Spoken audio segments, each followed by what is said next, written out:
Hi, I'm Emily Durham, and today I'm going to teach you how not to go broke building your career.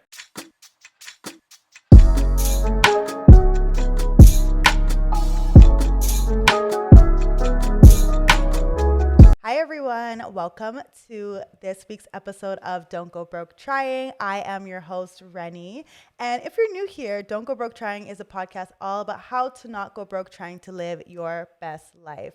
If you are new here, make sure you check out all the links in the show notes. We have an Instagram page, we have a TikTok, we have a YouTube channel, we have all of the things. And if you are watching on YouTube, you can already see my beautiful guest. But if not, you should go check out our YouTube channel immediately. Today, I have the phenomenal Emily, the recruiter, Emily Durham, okay? Guys, I bring you a lot of amazing guests, but this is a guest I am especially excited to bring you. Emily is a tech recruiter. I have personally known Emily, I don't even know how many years, 6, 7. Don't make me count. Don't make me count. It's Don't do aging that. us, but We've known each other for 12 months. Yeah. Because we're both 23. Yes. Oh, yeah. We're babies. Yeah. Just graduated. But yeah, I've known Emily for a while, and I'm very excited for her to be here. So she's going to be teaching us all about how to not go broke trying to build our careers. So hi, Emily. Oh, Rennie, thank you so much for having me. I feel like this is so overdue. Like, yes, I'm so excited. I know, right? We should have been collaborating from time, but Eons. It was time, and now we're here, and I'm excited for you to be here. It's happening. I almost wore purple in your honor. And then I was like, so but what if it's the wrong shade of purple? I'm like, what if she's wearing purple too? I know. It could have been so clashy, close. right? It could have been a moment. Yeah. So I was like, you know what? We'll do purple's cousin, pink. And that's just going to have to be good and enough. You're slaying, and I love the shirts. Thanks, girl. I really really know that love merch. it. What does it say for those who may not be watching, they're listening? Right above my chest today, this is our classic Thrive in Your 9 to 5 t-shirt, but we've got so much, and I'm so excited. It's launching at the end of the month, Yay. so the shirts go crazy. I'm so excited. Hopefully, I think this will be released when the shirts are also released, so we will make sure to leave the link to the shirts in the bio so anyone can purchase them if they would like to. But tell us a little bit about you. Who are you? Who's Emily the recruiter? Tell us a little bit about you. Oh my gosh, I still laugh, I think, when I refer to myself as Emily the recruiter, but it's a thing now. Like, I have accepted that it's a thing. But I have been in talent acquisition for 7.5 years, which feels, I don't know how that happened. Yeah. Like, I blinked, I woke up, it's been 7 and a bit years. Wow. And I started actually at a bank. That's where Rennie and I initially met. And I was doing early careers recruiting there, did a lot of like program work. And I just fell in love with talent. And then I moved to my current employer. Shout out to Intuit. We love TurboTax. We love QuickBooks. We do. We really do. And I started working there, and I just had students failing interviews at a rate that I had never seen. Wow. It was crazy. Like, 'cause at BMO, so many people who applied came from Ivy League schools, and they had access to all of these different academic programs, all of these different resume workshops. And in tech, a lot of people who are engineers are self-taught, which they're not being taught how to interview, which is so unfortunate, because you can be an amazing engineer and you just don't know how to answer, tell me about yourself. And that doesn't mean you're not great. So I was like, you know what? I'm going to start a podcast. I'll do 2 or 3 episodes. That's going to be it. I'll send it to students in advance of interviews. Done. Within a month, it was the #1 trending careers podcast in North America. Did you hear that, guys? Screaming and crying. I love it. I want to put that on a t-shirt. Yes, you should. But I was like, oh my gosh, is there a market for this? Should I be doing this a little bit more? And that was kind of the start. So now I'm on Instagram and TikTok, still have the podcast, and it's all focused on helping people thrive in their 9 to 5. Like, how do we feel great about the work we do, and how do we ace those interviews and make the monies that we need to make? So it's been wild. Make sure you follow Emily on all the platforms. Her TikTok, especially, I love her Instagram, Straight Shooter Recruiter, the podcast. Like, it's everywhere. You are everywhere. You're doing amazing things, and you can all learn a lot from her. So please, I know I go on your page, I'm like, wow, we have so many so many of my friends follow you, right? Same. I've seen that on yours too. I can't remember who I was speaking to the other day. And I was like, oh, I'm going to go record with Rennie. They're like, Rennie the resource? Oh my God. And I was like, yeah, Rennie the resource. Like, I will be with her. That's so funny. Rennie the resource, Emily the recruiter. That's what we need. Like, if we were superheroes, which, you know what, some might argue we are. Low key. Probably not. But like, that's what would be on our cape. Yes, yes. Okay, before we get into this episode, I really want to start with a Rennie rated segment, okay? So for those who don't know, Rennie rated products are the products that I love, that I'm a stan of, you know, like I rep them and I'm like, you guys should try them too. So what is something that is Rennie rated for you right now? Okay, I had to put a lot of thought into this. Okay. Like a lot of thought. Okay. And unfortunately I have two and I cannot boil them down. We love, I don't have a choice. The more the merrier. Okay, the first is a little ridiculous, but I believe strongly that the Lancome Juicy Tube lip gloss is the best lip gloss on the market. I would argue she outdoes Fenty. I know. Unless Rihanna's listening. That's a big claim. It's a big claim because it lasts forever. Like I have never had a lip gloss stay on my lips. I guarantee this will not have moved by the end of it. We're gonna hold you to it. Watch Lancome? the video if you're not watching. Lancome, if you don't sponsor Rennie and I by the end of this video, we're gonna have a problem. Honestly, I'm about to send this to Lancome after this. You know what? We're just gonna do a quick little DM. So that lip gloss, I don't know what has possessed me, but over the last month, I can't put it down. Mm-hmm. That, and I have to say, my new bar studio I've been going to in Toronto. Shout out to Barbell. Mm-hmm. I've been really enjoying it. Yeah, like it's what been a is lot of bar? fun. Okay, it's dance or kind of, but like I can't dance. Okay. So I'm gonna say no because I wouldn't be successful at it. It's basically think Pilates inspired by dance, but you're not dancing. Like I would argue it's more hit Pilates than it is dance. Okay. But there's like a bar. And you get to wear cute little leggings. Okay, interesting. Next time you're in the city, let me know. Yeah, I will. We'll go. It sounds fun, and I always love a good class, you know, because it helps to keep me motivated. I feel like working out at home, yeah, I can do it sometimes, but like when you're with people and you're like, basically, I'm competitive. Are you competitive? Okay, not in a healthy way, like in an I'll give up way. Oh, like if I look at someone and she's doing more push-ups and like good for her, I'm gonna leave. Oh my, okay. I give up. Are you more like, oh, I see you and let me do 10 more? Yes, I am. Okay, that's I'm like, healthy. hey, like, I see this person, they're in the spinning class. Oh, they're spinning faster than me? Let's go. Turbo speed? I'm the Yeah. opposite. I'm like, you're so healthy. I should give up. I should just stop. I can't. So the opposite. I can't. Okay, thank you for sharing those two with us. Oh, no, I thank love you. it. I'm gonna try that lip gloss out. I really am. Is there like specific shade or is it universal? You know what? They're all good. Okay. They're all good. Actually, that's not true. There's one that's like milky, which for me, I think it would be really cute if you had super fair skin. Okay. Because I feel like that would be a nice little, but I put it on, it looked like I ate powdered donuts. Okay, we will So we'll avoid that. Yeah. one. Everything else we'll We're try. good. Okay, so before we get into this episode, everyone, I just wanted to say that this is not financial advice. This is not career advice. We are giving our takes on it, but you know, we can't say anything that's specific to your personal situation. So make sure you hit up a career coach personally. Emily is a career coach, so you could just hit her up and, you know, get some tips about your specific situation. Okay, Emily. So we always like to start by getting like the behind the scenes and like getting to know the real you. And my favorite way to do this is by learning about where you came from. So could you tell us like where you grew up, what your relationship was like with money, and how it has changed over the years? Oh my gosh. No, this is a money podcast, so And we love money. Yes. One thing about capitalism, we love money. We do. We do love money. We do. Honestly, I will say this is the first time I've ever been asked that on a podcast. And I feel like it's such a miss for other people not to be asking it on their shows because all of the experience we have is informed by what we've lived. I had a really distant and uncomfortable relationship with money. I think when I was growing up, like my parents, first of all, we grew up so open. Like we were Canadian, Italian, emphasis on the Canadian. Like we were not old school European at all. We were open with everything. There was no topic off limits. Like my parents would talk about finances in front of my brothers and I, and that was just normal. Like we were always open about it. Yeah. So money was never taboo, but I think because my parents were so open about it, I grew up thinking they're just going to take care of this. Okay. Like when it came time for me to start saving for university, it was them who sat me down and they're like, you cannot afford to go to school right now. And I was like, what are you saying? What does that mean? What does that mean? You're not just gonna trust fund or something? Yeah. Like you didn't miss some documentation? Yeah. No, they did not miss documentation. There was no trust fund. Yeah.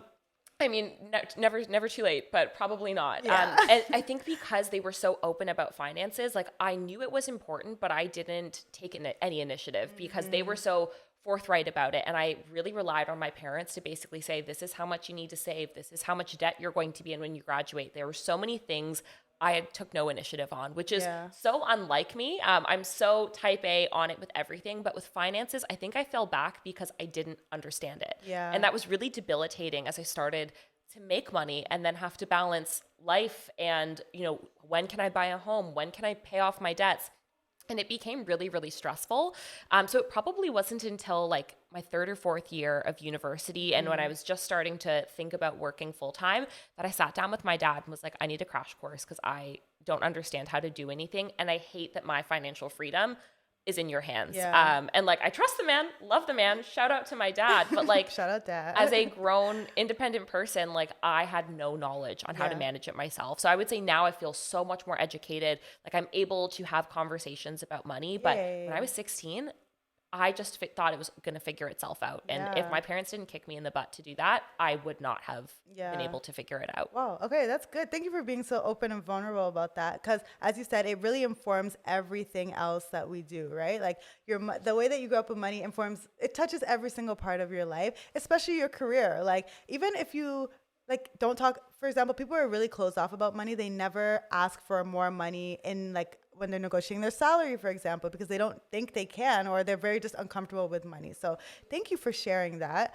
Could you tell us a little bit about your career journey as well? So you said when you started to think about getting your first full-time job, you started to, think about money. What was your career journey like? What did you study in university? And then when you graduated, what did you do? Yeah, my career was an accident, like 1,000% an accident. I actually applied to York, like whenever it was, grade 12, whenever you apply for theater. And I was like, I'm going to be an actress. I told my nonna, my little Italian grandmother, that woman cried for weeks. Because in old European culture, they're like, what do you mean? You're never going to work again. Like you're going to be on the streets. Like my nonna thought that was it. Like there it is.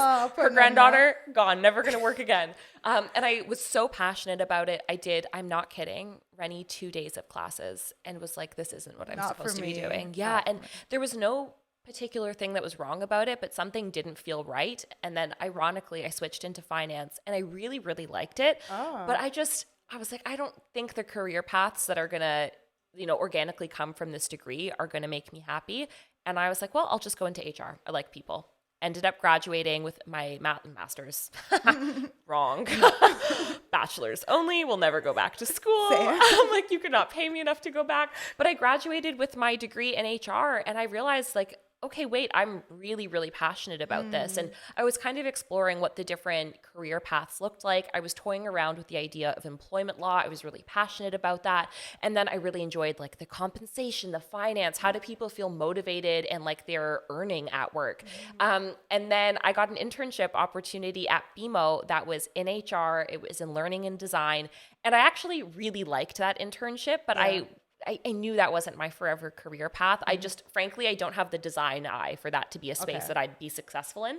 But I actually got approached by someone who worked there about coming on as a like contractor for their recruiting team. And I was like, oh, recruiting. I don't want to do that. That just sounds like sales. And it definitely was a lot like sales, but I was 19, needed a job and was like, sign me up. I start Monday. And I've never left recruiting. So I just fell in love with it. So many things I would say after the point of figuring out what I loved were strategic. Finding what I loved was completely just a chain of right place, right time accidents. Love it. And then I've been a senior recruiter at Intuit, which is the company that makes and owns MailChimp, Credit Karma, QuickBooks, TurboTax. And I do a lot of different recruiting, but mostly tech and sales, which is so fun. And then of course, content. I suppose on the side, but they're like 50-50. So Very it's been fun. So you started making content. Was it in 2020 that you started making content as well? It was the week of the pandemic. Oh, wow. I was like, you know what? I've got nothing to do. Oh, wow. I'm just going to make a little video. You started the week of for me. It was literally like the Tuesday of the pandy. And I was like, ooh, should I make a little video? Yeah, we're at home anyways. We're at home. I was living at home at the time. And I was like, you know what? This is the exact same week I did the little podcast, couple of episodes. Those did well. And then I started with Instagram because that's right when Reels came out too. Oh, okay. I was like, is this a thing? Yeah. And then they blew up. And I was like, oh my God, okay, this is a thing. Yeah, I remember people I don't know if someone tagged me in your video or something. I was like, I know this girl. I met her. And just for context, everyone, I know I mentioned it briefly at the beginning, but we worked at BMO together. So I did an internship as a business analyst at BMO. She was working in HR at BMO as an intern as well. And we met each other. But like, we literally didn't, like, I think we had like was it a hackathon or something? Like one day of like orientation or something. I couldn't even, if you were to pay me, I don't even think I remember. Like I don't remember, but we connected on LinkedIn probably that day. Yeah. And then ever since then, we've like known of each other. But yeah, so that's really cool. I was gonna say the content brought us back together. Yeah, I remember we like found each other's pages and it was like, yeah. Oh my God, you do this too? I think it was like someone who we worked with as well, Natalie. Yeah. Oh my gosh, yes. I think Natalie like tagged me in your video or something, and she was like, "Oh, like you're doing cool. You're both doing cool things or something like that." Yes. Oh my gosh, Natalie, shout out to you. Yeah, shout out to Natalie. I was like, I "Oh my God, I know her." So yeah, very very small world, very full circle. In the best way. Yeah. Did you always see yourself working at a bank? Well, I guess not, because your career was your choice was kind of an accident, right? Yeah. So, you know what though? I think I didn't pay a lot of attention to what the kinds of companies I was going to work at would look like. I paid a lot of attention to the kinds of jobs because in my head, I was like, there's no way I'm going to have the perfect intersection of creativity and public speaking and events with the things that I love, which is like the data and analytics. How do we build strategy around numbers? And it wasn't until I started at the bank that I realized there's actually so much opportunity to create the job and the life that you want. Yeah. So once I was in the bank, I had a really hard time believing I'd ever leave the bank. Oh, like wow. I was bleeding blue at Really? BMO. I was like, I'm going to stay here forever. I was not. You know what? For the first couple of years, and then after a little bit, I was in the same boat where I was like, I need to get out of here. From the beginning, I was kind of like, this is cool. I had the same thought. I was like, oh, there's so many opportunities here. Like, I had no idea. And people do so many cool things within the bank. Like, there's some boring teams, don't get me wrong, but there's some, I would say there's probably at least 60%. Yeah, 60% boring. But like, there's some like really cool, sick teams at the bank. So that was my first, when I was there, I was like, oh, like it opened my mind to like the opportunities. I thought careers were so black and white. Yeah. Like, you're a recruiter. That means you find people and you do this. But then I was like, oh my gosh, there are entire teams dedicated to working on AI to enable things like recruiting and enable learning. Like it's so cool. Yeah. So I think I had a really hard time thinking I would leave because the second I got in, and a lot of big companies are like this, where they try to almost brainwash you to be like, this is the best place you've ever worked. Like, tell me you love me. Yeah. And it was so easy to get wrapped up in the culture and, to be honest, like the office politics and think this is where the world stops and starts. So it took a while, and it probably wasn't until my last year and a half where I was like, is there something else out here? Because I don't know if I'm supposed to be waking up feeling this stressed and getting paid this little. Relatable. I was like, I'm not getting paid to be this anxious. Yeah. And then not worth it. How did you make your transition into tech? Like, was it like how did you even know that this new job as a tech recruiter existed? Or was it campus recruiting that you first did? So it still was campus. So when I was at BMO, I spent the entire like portion of my career there in campus recruiting, which is like interns, co-ops, early careers. And what's cool about campus is that it's really a mixture of events and recruiting. Like it's that cool intersection. So I knew I wanted to stay in campus, and I knew I needed to get into tech. Like this was the height of the tech boom. Everyone was saying this is where you grow. And I was like, this is what I want. So there were a couple of companies that were on my radar, and to be honest, Intuit was not one of them. Okay. I assumed they'd be more of like an old school tax company because I heard TurboTax and I was like, taxes, I don't want to talk about that. But I saw they posted a role to lead their Canadian recruitment function, and I was like, tell me more. I could do that. I'll apply. Yeah. So I threw in my application. I was not sold. I was not overly excited. I was applying and interviewing like a zillion other places. And the recruiter called me, and the conversation I had with this woman, I was like, I need to work with her. Aww. She was amazing. Like you could just tell when someone loves what they do. Yeah. And I was like, you're really good. And everyone I spoke to for the rest of the process, I left with the same feeling. And to be honest, even staying here, like I've been at Intuit now for 4 and a bit years, and even my boss asked me, he's like, so when are you going to quit? He's like, at some point you're going to do content full time. And I was like, I don't know. The people here, if I worked anywhere else, I'd be gone. But the people are so fantastic that like I had to get in. But the transition was honestly teaching myself the engineering side of things. Not that I can code, but like getting the language, understanding how does recruiting differ like tech versus other industries so that I showed up properly to those interviews. And dude, like best decision I've ever made, ever. Yeah, I so love good. it. I always love when people pivot their careers, you know, because although you're still in recruiting, of course, but like moving from financial services to tech is definitely a big change. And you had to learn like stuff about coding, and it sounds complicated to me. But I know a lot of people are like, oh, I started in this lane. Like, I don't really want to pivot. So I'm glad that you did because You have to pivot. Yeah. Like, I hate when not that I hate, but it breaks my heart when I hear people say like, oh, well, I'm in my late 30s. What am I going to do? Change my career? Yes. Yeah. Yes, babes. You are. Isn't that exciting that you're going to change your career? Like, right? Your life is completely how you design it. And if you're happy with the design, great. If you're not, you are the only person stopping you from making the change to make you happy. Word. You should put that on a shirt. But no, the pivot is, I mean, same goes for you. Like, you went from stability of a traditional 9 to 5, even though you were working way more than 9 to 10. 9 to 10, just a cheeky 9 to 9 at minimum. Yeah. So entrepreneurship, like, that's so many people don't, like, we were even talking about this before we were recording, where it's like everyone has such a limited worldview until you're in it and you realize like, wait a second, There's I can actually, I can do literally anything, as corny as it is. You know what really changed my mind? It was when I started to like travel a lot and I started to meet people from around the world who are like doing cool things just from their laptop, like, and then they're making so much money every month. I was like, oh, like, we don't have to have like, I don't have to work at a bank for the rest of my life and make like 70K or 80K. Like, I don't have to do this. Try $43,000 a year. Is that what you were making? Oh, girl, yeah. My very first job offer, I'll put them on blast. I made $43,000 a year in my first job. Like, when you graduated? Yeah, and then when I asked for a raise, they said, maybe next year. And there was no raise the next year. And I literally was living at home and I was like, I'll die in this basement. Oh my God. I was like, is that not crazy? Yeah, so the move to tech made a lot of sense for you, I'm sure. I had to. I would have never been able to move out had I not taken that job at Intuit. Oh my goodness. Well, shout out to Intuit for real. Intuit, you don't want to sponsor the podcast? I'm here. You know, TurboTax, QuickBooks, you know, right? MailChimp? Right? I actually use MailChimp. Actually, let's talk about this offline. Okay. Because I know you should be working with them. Okay. Yeah. Okay. Sounds good. Intuit, we'll talk. Okay. So Emily, today I really want to talk to you about career growth strategies and how growing our careers can help us get to, you know, the big bag and get some more money in our pockets. And so let's start off with talking about searching for jobs.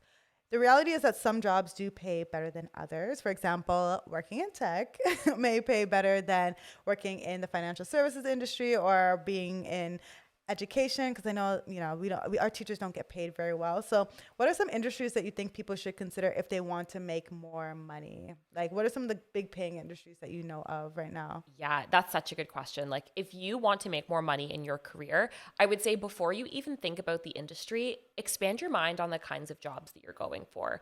Because in my head, when I first started my career, I loved recruiting, but I really thought I was going to land in like recruitment programs, which is like, think of onboarding, think of the learning side, even the compensation side. That stuff makes less money. And it wasn't until I started working where I was like, oh, wait a second, I'm going to get capped out at $80,000 a year if I work at a bank, even if I get to a manager level in that job. So really be strategic about the kinds of roles you think you could be great at and expand what that looks like, because even if you're in the same like type of work, the positions themselves might vary. But industry wise, get out of government. Quit your government job. You're never going to be able to I shouldn't say never. It's going to be a lot harder for you to out earn your peers in other industries when you're in a heavily regulated, heavily watched industry. I'd say same would go for areas like banking, although not always. There are a lot of functions in the bank that have 1,000 different people doing the same job, and the compensation reflects that. If you're really, really excited about the work that you do, look into tech, and don't limit yourself and think that means Facebook or that means Google. There are so many tech companies, especially that are internationally hiring, where you can work remotely, where it's things you've never heard of. Like, there are massive teams who earn fantastic incomes and have really fulfilled careers working on a tech payroll product for the company I work for. I would have never thought that payroll is tech. It is. So just really having a big mind, but anything that's going to be AI and ML driven, that's where the money's going to be. Oh, machine learning. Okay. So I would say anything that's going to be deep in the future of tech, which we know is based in artificial intelligence, go for companies that are investing there and invest in yourself in those skills, because banks are great, but if they don't flex, or even in consulting, you're starting to see the KPMGs and the Deloittes, they're really starting to flex how they hire. So it's tech first, consulting second, which is bananas and brilliant. So those spaces that are deepening their investment in tech, that's where you want to be. Okay, good advice. I think like even if you do something, you can look at how you can do that same thing within tech, right? It's not like you have Always. to choose a completely new career path. It's just like what I'm doing right now, maybe I can apply this to a tech company. Yeah, and thinking bigger than the 9 to 5 like office grind, there are so many people I know who are working for companies that aren't in Canada while they are physically in Canada. They're working remote and they're getting paid some pretty sexy US salaries. US So dollars. it's USD because even if they hire us at a premium in Toronto, because it's an expensive city to live in, as we know, it's still cheaper than the Bay Area. Yeah. So they're enthused to give you that little raise. So just think big about where you apply. It doesn't need to be a GTA specific job or like a Vancouver specific job for it to work out. Okay, good advice. Thank you. So now that we know that we can pivot into some different industries, many people still have that thing where they believe that they are limited to what they studied in school, right? So I studied accounting and I have to be an accountant for the rest of my life. Or I worked in accounting before, so now I have to, continue accounting in whatever field that I go into. So do you have any advice for someone who feels like this? Like they may want to find a new job in a new field, but they feel scared. How would they actually make that change into this new field? Yeah, it's a really scary thing. Like change generally is scary, but realizing that you've invested all of this time and money into something that maybe doesn't excite you anymore, like that's a big thing to adjust to. What I will say is, do you think that, let's say I studied human resources, which I did. I studied HR. I go into my first day of work. There still were 4 or 5 months of hardcore training and picking things up on the job before I could say I'm an expert at this. Even today, I'm still learning things. So regardless of what your degree is set in, you still need to learn things on the job. I doubt your accounting degree would equip you to show up to Deloitte day one as an audit specialist and you know everything. Yeah. There's no way. So this mindset that academics or having this diploma or degree suddenly makes you qualified and makes you intelligent is really dated. Yes. And I also think good companies are starting to see that access to education is a privilege. And when most folks are going to a 4-year university degree, they're leaving with at least $50,000 of debt. And for some people, that's not an option. For most people, that's not an option. So you're starting to see companies, again, I'm plugging tech because I am biased and have worked in tech, but tech is one of the first industries adopting a we don't care where you learned it, we care you can do it mindset. So think of companies that have that kind of shift. But when it comes to actually making the transition from one industry to another, look at what skills you have and build the skills you don't. The skills that you learned in your degree, the skills you learned in your previous job, those are things that are sticking with you. Like your ability to deal with difficult people, it's coming with you. Like she's in the luggage. Maybe you aren't as equipped to, I don't know, build out presentation decks in a way that matters for consultants. That's fine. Do a quick LinkedIn learning course, go on YouTube, call it a day. Companies that are worth working at don't care about the piece of paper. They care you can do it. My vote is avoid going back to school. With your library card, you get free access to Lynda, which is LinkedIn Learning's platform. Take a peek at that. You can go on YouTube. There's so much self-directed learning and sell that on your resume. Yeah. Any company who cares about a piece of paper, I'm telling you right now, is pretentious. You don't want to work there. Like that place is dated. That place probably doesn't even have Casual Friday. So like we're done. Facts. Good. Okay. So, but how do they actually find these jobs? So yeah, now we're like, okay, I'm ready. I listened to Emily. I'm ready to apply. I'm ready to, but how do we find these jobs? Like, where are we looking? Are there job boards? Is it in person? Like, what's the best way to find, like, to pivot into these new jobs? Yeah. So once you have actually, I would even take it a step back. And when you're thinking about what jobs you want to apply to with a transition, go on job boards, like go on Indeed or LinkedIn, look up jobs that have that title and see what skills they're asking for and see what you bring to the table and see what you don't. Because the first thing you need to do is close the skills gaps and highlight the things that you already shine in. So once you get a sense of, okay, like I know I could do this job, I just need to figure out how to get in. I hate to say it, but applying for positions online, it's never going to be enough. It's not enough. Oop, did we hear that? So sorry. I always tell people this and they're like, they just continue. Yeah. And I'm like, I get it, but I've never gotten a job by just applying for it, you know? Listen, it's not like I'm saying it's right. If I could single-handedly change the way we work, I would. but we have to play the game. Yeah. Like, this is the game. The game is, if you just apply online, you are one of 1,000 applicants. Yeah. Minimum. So how are you going to stand out? I don't care how beautiful your resume is. I'm not going to read it. I'm saying I, not like me. I read them. But we have to remember, when there's high volumes of applicants, recruiters tend to manually read through all of them, and chances are important information is getting missed. So yeah, you can apply online. But if you're going to do that, reach out to the recruiter, or even better, the person who's currently in that job. Like, on LinkedIn, hunt them down, get creepy with it. Like, pretend you're going on a Hinge date and you need to figure out if this man is still married. Yeah. That's the level of rigor I want you to bring to this LinkedIn search. And then message them and say, hey, I just applied for this business analyst role. I'm super excited about it. Wanted to flag my application. If you've got 10 minutes, I'd love to chat. Yeah. Simple as that. Even if they don't respond, it's going to trigger a memory of your name as they're reviewing. Yeah. But we also know 80% of jobs are filled by referral. And mentorship sucks. Nobody likes mentorship. I feel so awkward when I'm, meeting someone once a month and asking how I can develop, or asking how I can do this, that, or the other thing. But mentorship is probably the best way to have someone advocating for you in rooms you're not in, and bringing you jobs that haven't even been posted yet. So go crazy on both of those, and be patient, because it takes on average 6 months to land your dream gig. Ooh, 6 months. It is. Yeah. It is. And especially in this economy, it's going to be a Yeah. good 6, my friends. Oh no. But it's okay. Yeah. We love you. So should I be doing a combination of like still applying online, but then, doing the flagging and everything that you said? I think it's a really good tip. And Emily she gave you a script on how you can message it, because something I see often, especially when I was working in corporate, I would get messages from people and they're like, hey, I applied for this job. Can you put my name for it? And I'm like, hello? What happened to hello? How are you? Like, yeah. I'm shocked. I'm appalled. I don't know you. Also, Yeah. the referrals thing.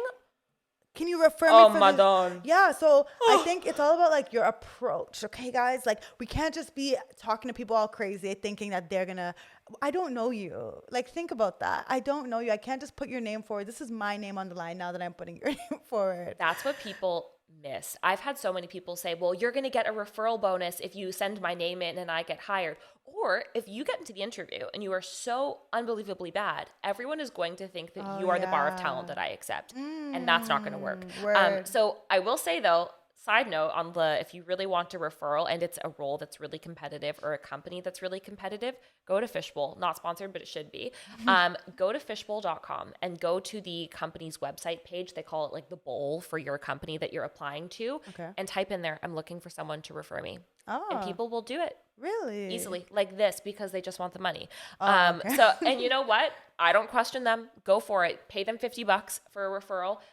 Get them to refer you. Automatically, your resume is getting reviewed. Wow. So Okay. if you're like desperate for this specific job and you are in love with it and you want it, it's also an option. Yeah, and $50 is a small price to pay for, like. I mean, as long as you get the job. If Yeah. you don't get the job, then it's awkward. Yeah, It's fine. It is what it is. Yeah. It's an investment. Write it Yes. off in your taxes. Just kidding. Don't do that. I love it. I love it. TurboTax listening, like, stop. Please stop. Please stop. Okay. Well, okay. Thank you for that as well. You're giving gems. And everyone, Emily has literally all of this on her Instagram page, on her TikTok, on her podcast. So like, again, I think I'll plug her like 10 times doing this, but please go on her page and follow, because she literally has the scripts out there for you. We love the hacks. It's so easy. And also there's Google. Google is free as well. I always tell people this. Google is free. And you know what? I think sometimes people forget that. They do. There are literally robots on the internet you can access for free who can write your emails. ChatGPT will literally help you prepare for an interview. People message me and they're like, hey, Rennie, I'm waiting for you to make this video about this topic so that I can make a decision. I'm like, everything I say is Googleable. It's wonderful knowledge. But if you've got a 72-hour timeline, baby, I'm going to need you to hit the internet. I really am. I'm always like shocked. I'm like, guys. I love the faith. Guys. I love the commitment. I know. I'm like, I know that you love me, but come on, Google is so free. It's so but even I think it's the same for interviews too. Like, I've had people, especially when I was in banking, like, what's this job for again? I'm like, oh my God. You could always check the job site where you applied. Please don't ask me. It's worse now that you're asking me. Oh my God. I wish I didn't know you had this question. My goodness. Okay, so now that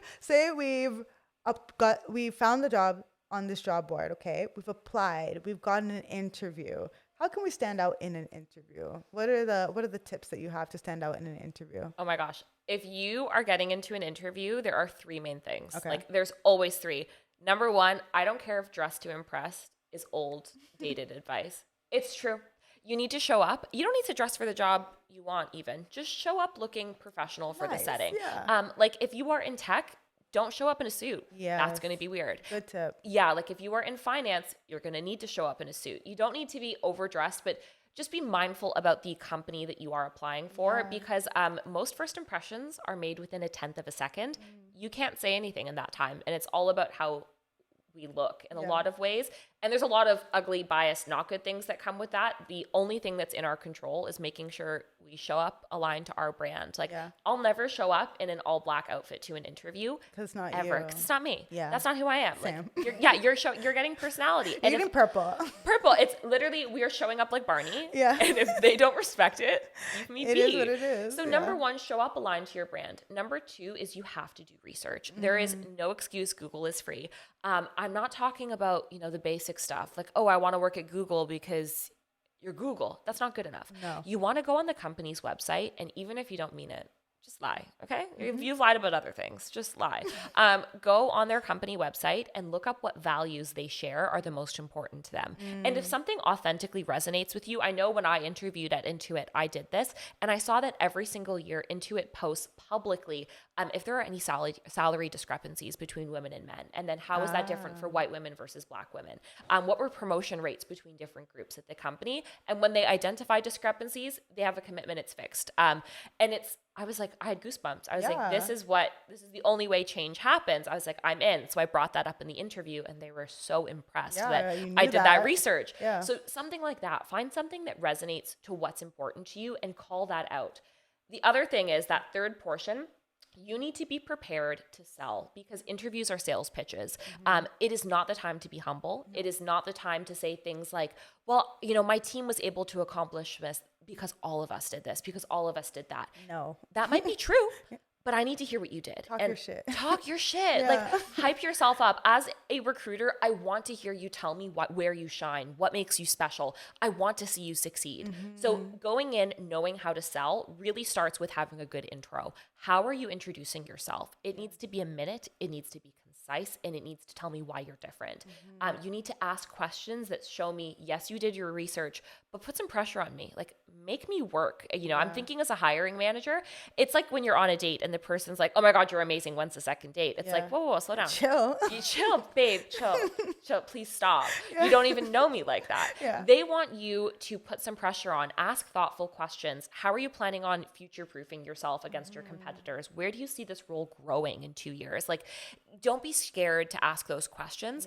And most importantly, you need to adopt improv thinking. Like when you're in an interview and it's your goal to sell your experience, you need to be equipped to answer questions on the spot and have like an improv mindset where yes and nothing is no. If you don't know the answer, it's okay to say, I don't know it, but here's how I'm going to get there. So thinking on your feet. And then of course, communication skills are always important. So practice, literally record yourself answering interview questions. I used to do that before. That's brilliant. And I actually got really good at interviews. Like after, I think it was when I was trying to pivot into marketing from being a business analyst, I literally just started going for a lot of interviews. I didn't get a lot of them at first. And I was like, why am I getting them? So I would I would start practicing and be like, oh, that's why I wasn't getting them, because my answers are trash. So then that's amazing. It would help me do better. And then after every interview, I would write down all the questions, try to recall all the questions, write them down so I wouldn't forget them, and then answer them again, so that I could practice for the next interview, right? That's brilliant.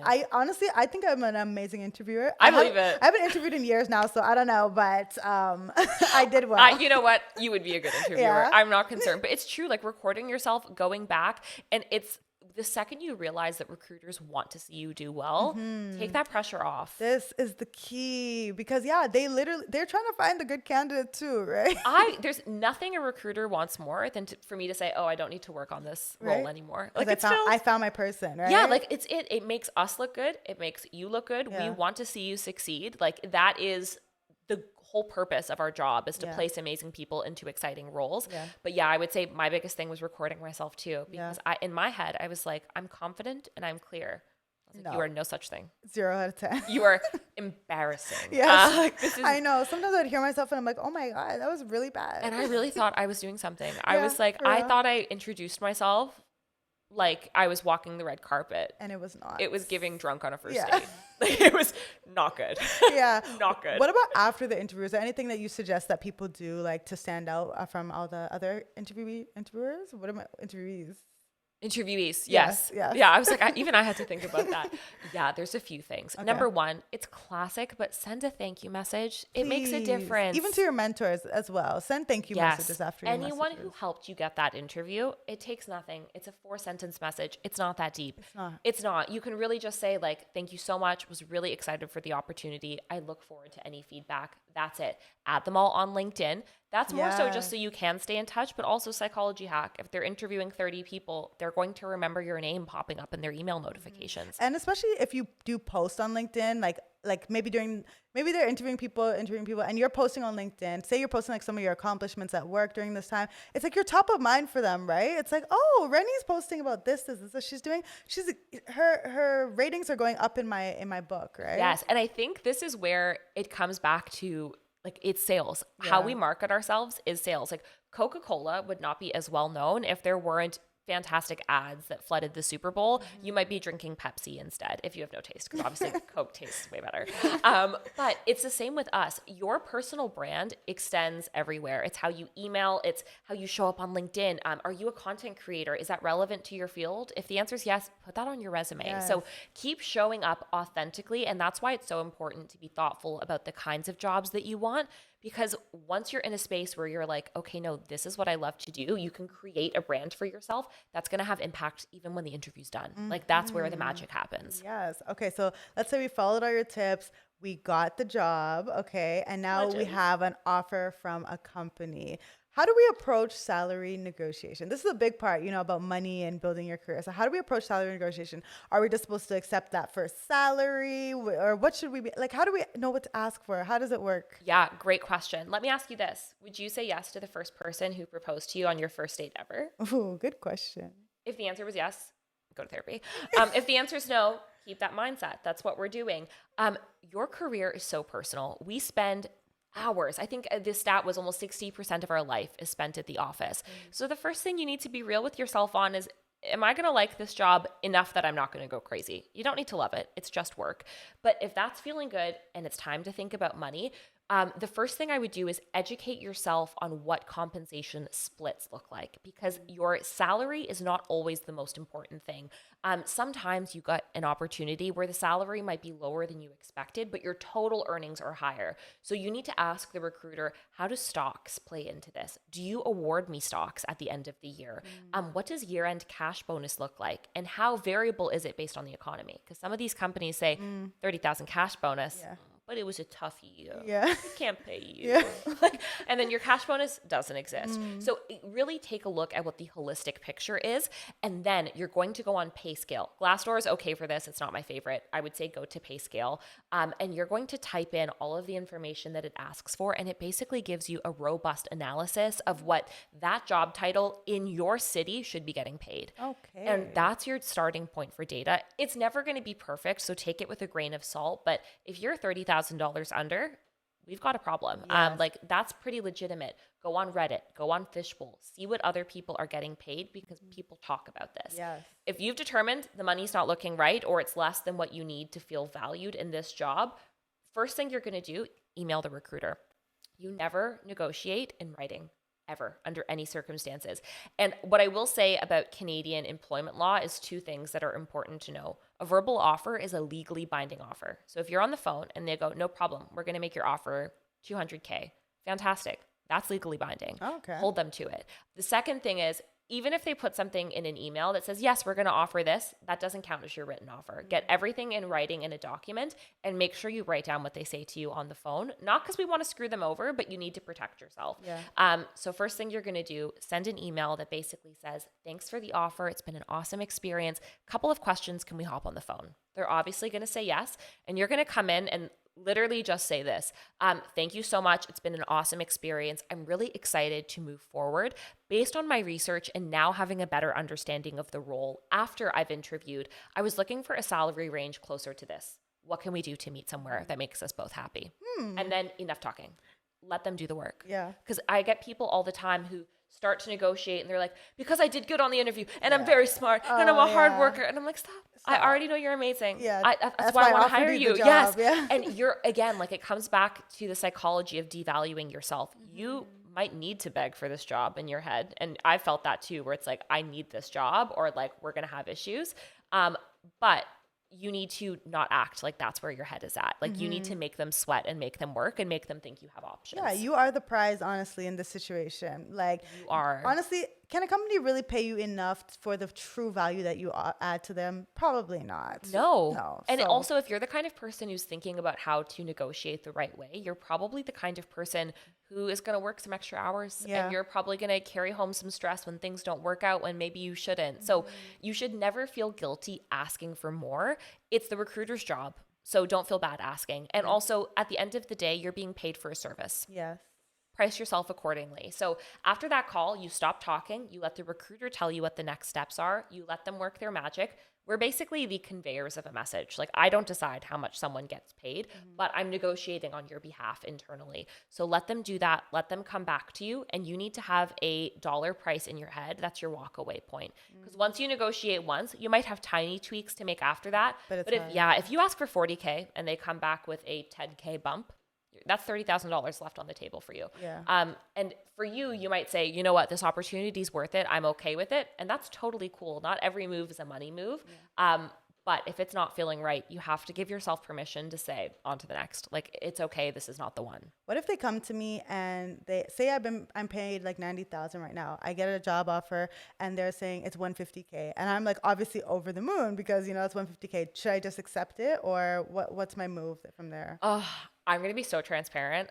That's what happened to me at Intuit. Okay. I didn't negotiate my salary because I opened up that job offer and was like, oh my God. Yeah. I responded to the recruiter and asked if there was a mistake. And I'm not even joking. That's so embarrassing. But I was like, I think there might be an error. This is looking a little too fair. Yeah. Like, I can afford to eat now. Yeah. And because also like the pay at the bank was not great for what I did. And I was just floored. I was like, oh my God, like I know I can bring this value. And I didn't negotiate. And I regret it because they are telling you what they think your value is. And if every company has a different salary range, they probably had budget for me to ask, even if it was for another $5K. I will say though, if the company's operating in good faith and they're telling you this is the best we can do, that's okay. Like we're not here to gouge companies. Some companies will legitimately treat you well. And if you're happy with the offer, don't put yourself through the stress for an extra couple of grand. But if every penny counts, which I know, especially at that stage in my life, it really did.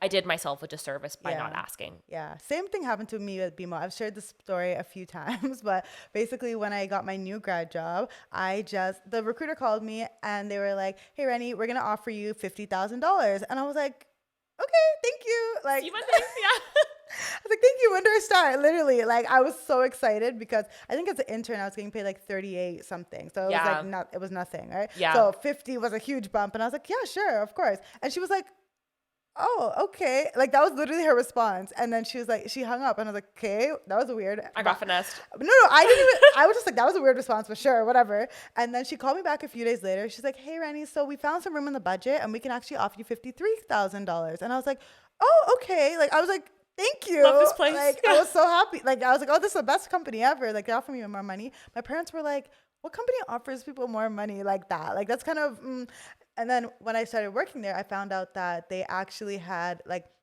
the lowest part of the salary band in the tech part of the bank that I was at. That 53K was the lowest they were actually allowed to offer me. So she was offering me 50, expecting me to negotiate, and then I would get up to 53. But that's what they do. Yeah. Recruiters will lowball, not me. Yeah. I'm one of the good ones. But also I work at a company where if I was legit, if I were to send out an offer on the lowest level, my manager would reach out to me and would be like, can you justify this? Like, is this person's first time doing this job? Is it like, I need justification? Because it's not ethical. Yeah. But you have to go into every offer assuming they're trying to screw you over. Yeah. And maybe they're not. let them prove that. Yeah. Because they will try to reduce the budget, because in a recruiter's head, how we prove value is by finding great people fast and saving the business money. And that's how a lot of people take that on really seriously.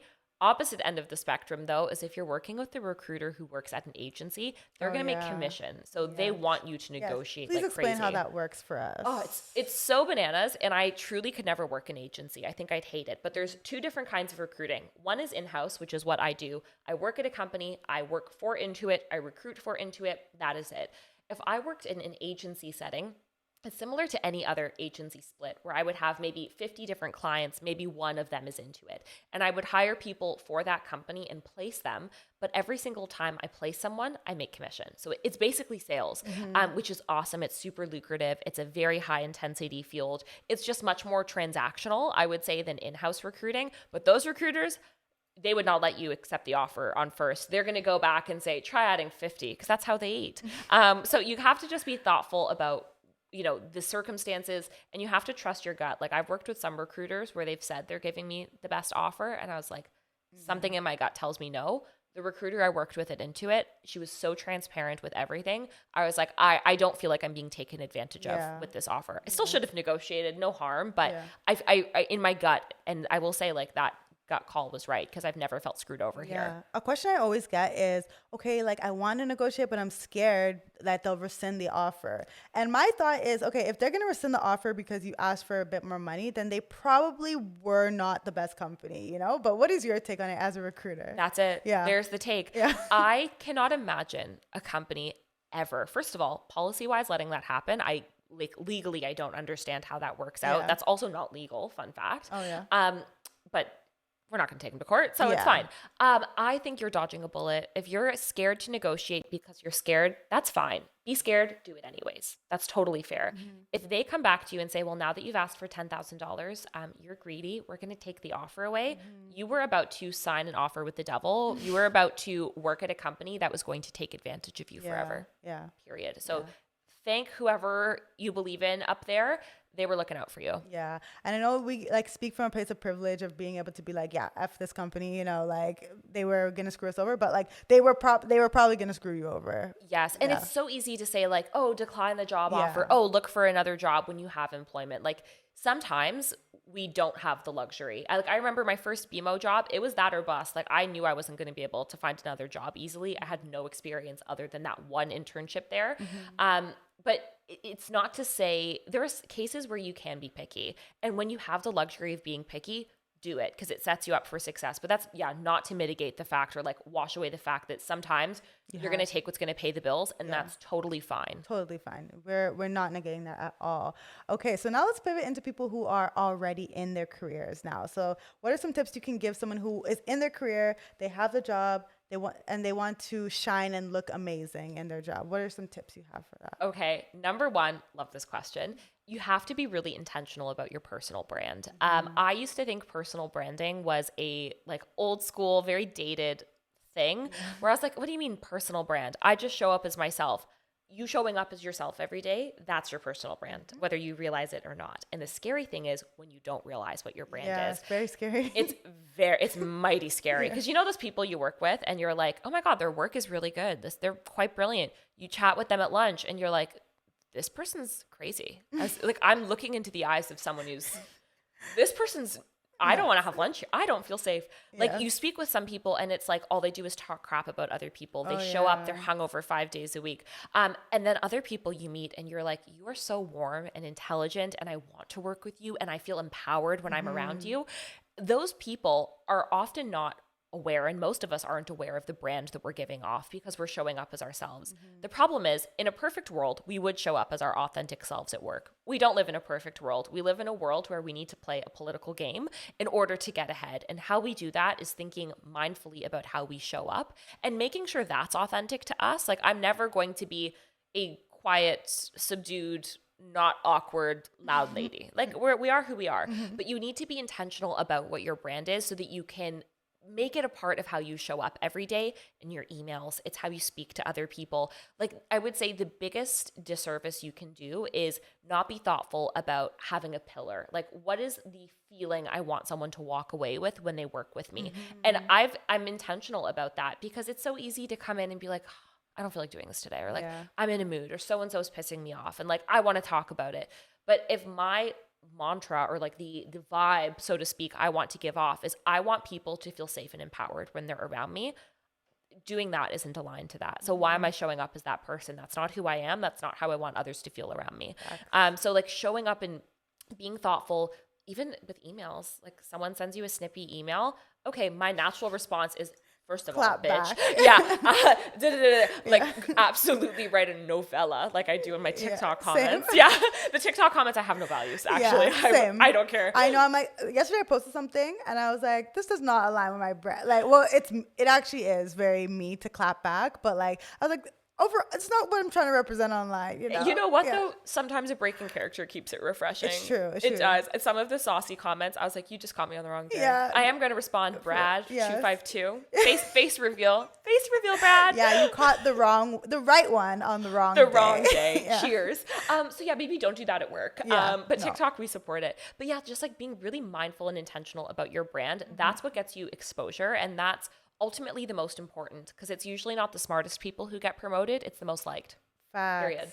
So be the most liked. Yes. Essentially. It's true. And I know that can be like unfortunate for some people, because they're like, oh, I'm not an extrovert. But I want to say, you can be an introvert and still be extremely likable and still have a great personal brand. Like, it's not just all about being loud and everything, but you're right that the people who are most liked, the people who are easy to work with, the people who, it's just like you want them on your team, those are the people who get promoted. And it's 100%. And I think you put it perfectly. That doesn't mean you need to be an extrovert. It doesn't mean you have to be the loudest or like the most enthusiastic in the room.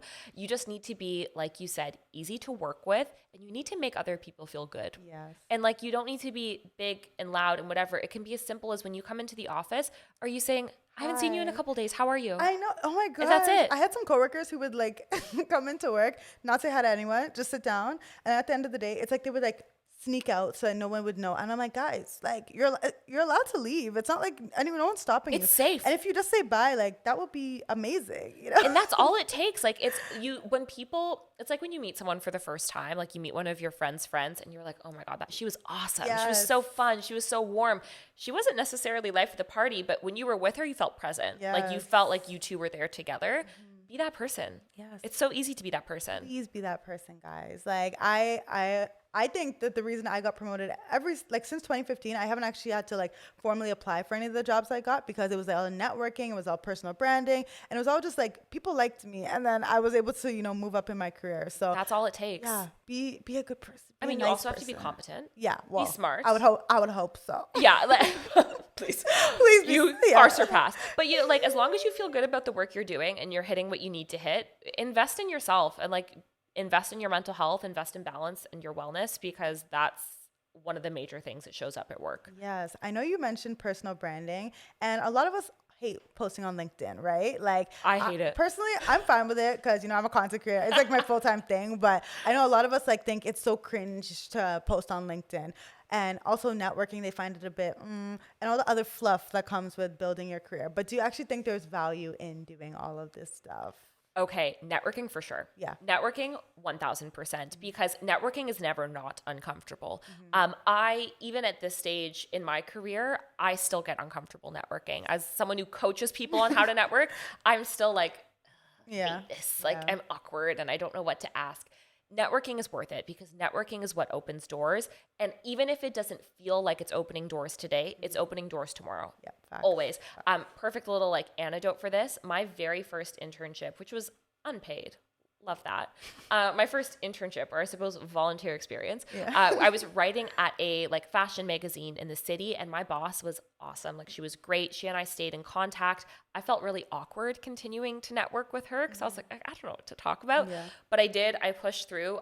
She's now the chief editor of Girl Boss. And she and I have been working together on content for the last few months. And I'm like, the world is, you never know. That is amazing. It's crazy. Yes. And you never know what you're going to learn or like who you're you're going to connect with, or like, you know, who's going to open what doors for you. So that is worth it. The LinkedIn stuff, I got to be so honest. You need to do what feels right for your brand. And you like answered this so perfectly. You're like, it makes sense for me. I'm in content. If you're in marketing, get over the awkwardness. Suck it up. If you're a software engineer, I literally could not care less.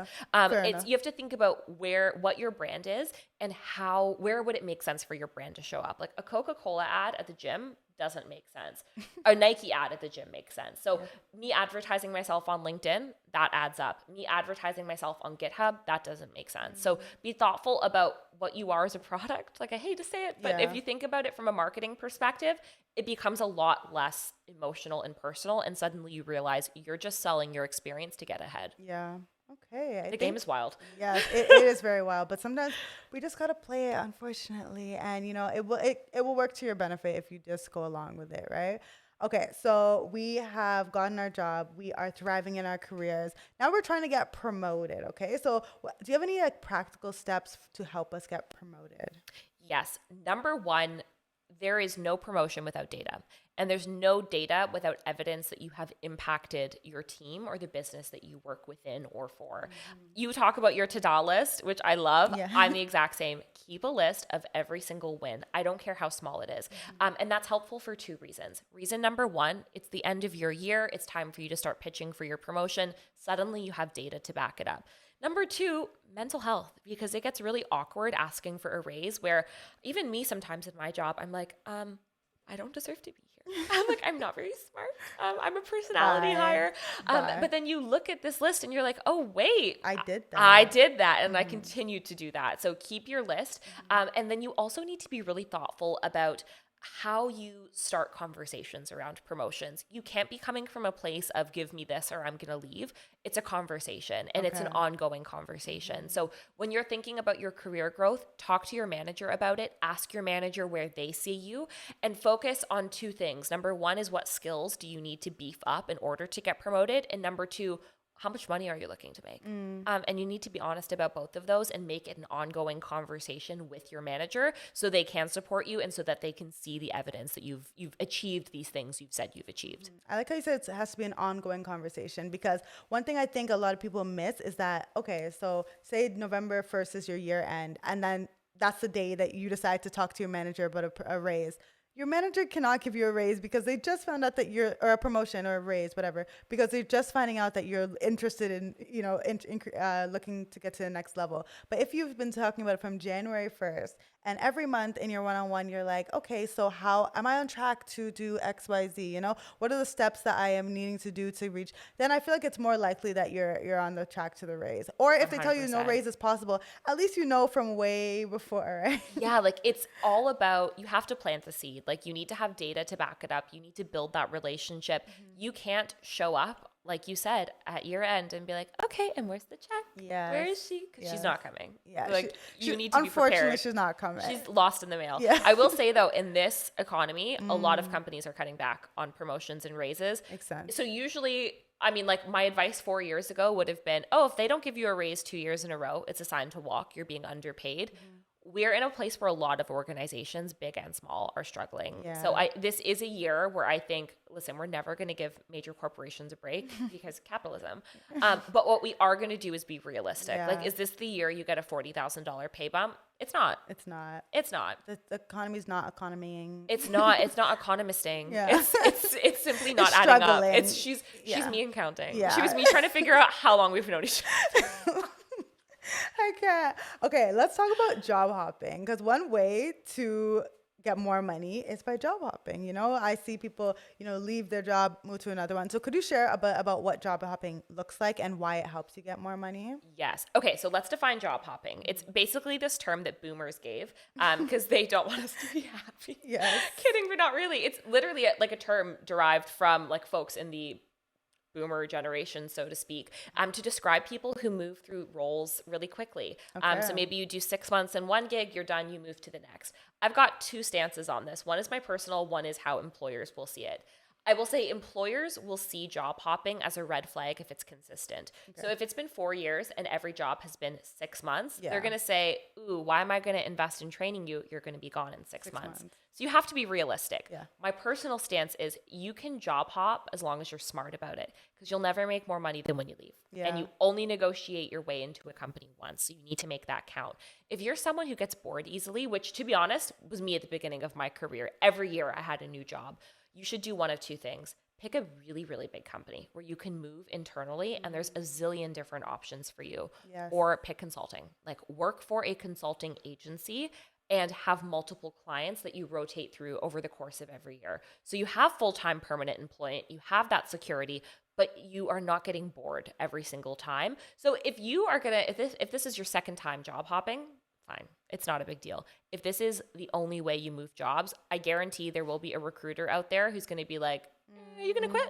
Yeah. You're just going to quit? 6 months, especially, yeah. Yeah, like a year, I don't think counts as job hopping. Okay. I don't think a year is job hopping at all. That's a long time. Yeah, it is a long time. A year counts. Yeah, because I remember like, well, I started my first job in 2018. I think it was like May 2018. And then by like August, I was like, yo, I can't do this anymore. And I'm out. But then everyone was like, oh, stay at least 2 years. And I was like, guys, I don't think I can do that. But I stayed until May of the next year. Oh, wow. Yeah. But it was in the same company. Like I moved to another team in BMO. But yeah, my manager was upset. Really? But my next manager was like, oh yeah, this is great. Like you stayed there for a year. Like she was even happy that I had the experience before. And like she was like, this is a great asset to our team. So I think everyone just looks at job hopping differently, right? Yeah, I also think though, like you kind of have to, it comes down to where you're at in your life. Like sometimes what's most important is having the lights on, having food on the table. Yes. Let's just keep the job to make it easy. But I was in the same boat. When I was at BMO, I lived at home. All I had was like my debt for books I had to pay off for school. Like it wasn't, I was very privileged in that it wasn't like a crippling financial burden. Yeah. But you do kind of have to think about what's more important right now in my life. Is it the money or my mental health? And at the time when it was time for me to move jobs, I was like, I'm miserable. Yeah. Like I hate waking up doing this job. So I moved and it got better. And then I was like, a year later, I hate this too. Yeah. So and there's nothing wrong with that, because all of that hopping, I've been in the same job at Intuit for 4.5 years and I'm thriving. Like I love it. I could do this another 4 years. Oh, wow. So there's no harm in job hopping. I think people just vilify you doing what's right for you when it doesn't align with what they want for you. With what they think is what's right for you. Good point. So my next question was actually going to be like, were you deliberate in your quote unquote job hopping? So yes. Big yes. Honestly, and it wasn't even that I was like, oh, I want to diversify my experience. I was just sad. Yeah. Like sad. And we like to be happy. We love being happy. Yes. It was, my goal was to stay places longer. Like I shouldn't say every job I hated. The first job right out of school was, shivers, the worst job I've ever had. Oh yeah. The people were amazing. Like I actually stand by my experience with like BMO as a company was really positive. Like the people were great. It was just, I wasn't crazy about the work itself. Yeah. So the first couple jobs didn't love, but then when I got into the true recruiting and less the admin side, I was like, oh yeah, this is it. So that's when the hops were more intentional, because it's like, okay, if I want to become a senior recruiter, I need to do capital markets and I need to do tech and I need to do this. Whereas before it was like hopping out of necessity because I just could not wake up another day and go to that job. No, I feel you, because I felt the same way in my last corporate job. I was like, I loved my job before and now I got a promotion and I am miserable. Like I'm quite same team. You got the promo that you hated? It was the same larger team, but like I was reporting to a different manager. That was a whole other slightly different experience. Yeah, slightly different experience. Yeah. So I literally was like to my old manager, I miss you. Like, yeah, because we're still in the same larger team, but they're like her and my new manager were equals basically, and like I was on the new team. Yeah, there was a lot going on in that team. Our whole team basically left. Yeah, it was not good. And I bet you they did nothing to look into that. When I left. The funny thing is, when I left, they offered me the world. Like, it was like, okay, because I can't even, it's such a long story, but basically, like, they offered me, like, okay, we'll give you a new job, we'll get you more money, we'll get you this. I was like, guys, I've been complaining about this for, like, so long. Like, but that's what's so crazy is, like, companies only value you when you realize you're going to walk away when they're not a great company or, like, it's not a great leader. Because it's not always the company, especially at a company that big. Yeah, like, it's huge. Different culture on every people, team. Yeah. Massive. Like, the teams I worked with at BMO were I loved them. Like, I loved the people. It was just the work itself was like, Yeah, ideal. I know. And I think at big companies, it's easy to just get into, like, I had so many administrative roles and I'm like, this is not my job. Were you not a senior manager? Like, why am I doing admin? Well, okay. Hire us. We'll restructure you. Yeah, right. Respectfully. How can someone assess their financial situation before making a job switch? Like, I know it's easy for us to say, oh yeah, go and move to a new job, like if it makes sense for you. But like, how do we know if it makes sense? What factors do you think someone should consider? Yeah, there's so much. Like, I think career moves are so personal because money is personal, but because it fundamentally changes your lifestyle. So take an inventory on the non-financial things too. Like, are you now working from home? If the answer is yes, that's also saving you money commuting. Yes. Like, that's saving you money even on like silly things like makeup. Yeah. I wear makeup most days I go into the office. I have to buy more than when I worked from home in the pandemic. Like those little things, like pay attention to that, pay attention to flexibility. In my current company, I don't need to request time off if I'm going to a 3-hour appointment in the middle of the day. My last company I did. Yeah. So you have to look at the non-financials, but money-wise, think about it from a cash today versus cash tomorrow perspective. Cash today is your salary. You're getting paid that bi-weekly. Cash today is your signing bonus. Maybe you're getting a lump sum. Cash today could also kind of be, your year-end bonus. But there's cash tomorrow, which is your stocks. Are they doing RRSP matching? How do they financially contribute to your investments? Is there like a stock purchase program? So you have to look at what money today versus money tomorrow is to look at the total package. And you need to look at your cost of living today and your cost of living tomorrow. Because 3 years from now, if you're looking at buying a house, let's pretend you don't get a raise for 3 years. Can you still afford that house? Yeah. So you really need to, don't be short-sighted in that you're only looking at salary, but that's the only thing that's going to pay rent. Your stocks aren't paying rent. It's true.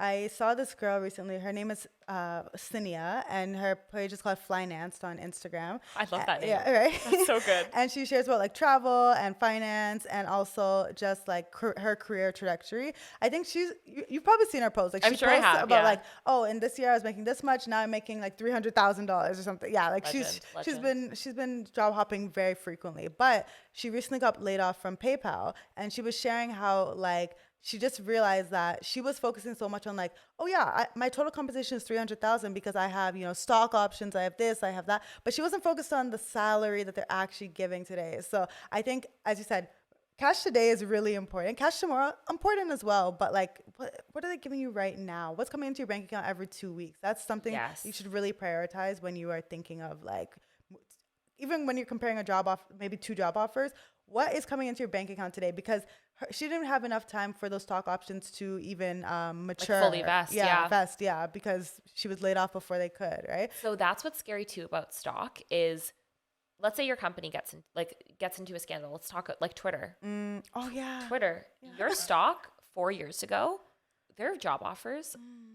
Competing against, anytime a candidate told me they were debating between our offer and Twitter's offers, I was biting my nails because they would pay and they would give you so much stock. Oh no. What do you think their stock is worth diddly squat now? So like, I didn't even think of that. Like your stock today might be great and as stable as a company might be, how stable is it? Like there's no industry that's not going to be disrupted by AI. So stock is great and it's important.